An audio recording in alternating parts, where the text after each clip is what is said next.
There's a line I read in William Shakespeare's book, Julius Caesar, dropped centuries ago, that when I think about it, still stalks our lives like unpaid destiny. There's a tide in the affairs of men.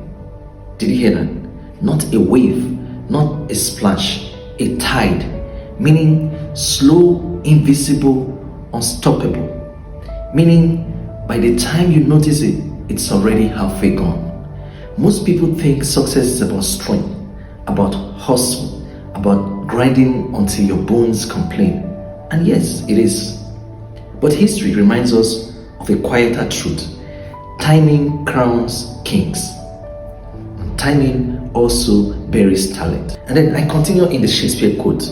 There's a tide in the affairs of men, which taken at the flood leads on to fortune. Omitted, all the voyage of their life is bound in shallows and in miseries. Listen to that again with your life in mind. Not failure, not debt, not poverty, shallows, miseries. The cruelest punishment isn't collapse, it's smallness. It's living a life that never fully sails. Let me say something dangerous. Most people don't fail because they're weak. They fail because they hesitate a moment. One season too long. They see the opportunity, they feel the stirring, they hear the inner drum, but they wait for more confidence, more money, more permission, more applause, or something else. And the tide does not wait. Opportunities are not polite visitors. They don't knock twice. They don't wait for you to be ready. They pass through your street like a moving train. You either jump in motion or you stand there with a suitcase of regrets. Shakespeare says, on such a full sea are we now afloat, and we must take the current when it serves or lose our ventures, quote unquote. Translation for modern times. There are moments when the universe leans forward, when circumstances align, when fear feels loud but excitement feels louder. That moment you thought of starting that channel, that moment you felt the urge to leave that job, when you knew you had outgrown that cycle, you felt called to lead, build, speak, run, create. For me, it was a moment in the recording studio, ready to do my album, to take my musical journey a step further. And hesitating, you guessed right. But I digress. That was not random. That was the tide tapping your shoulder. But here's the tragedy.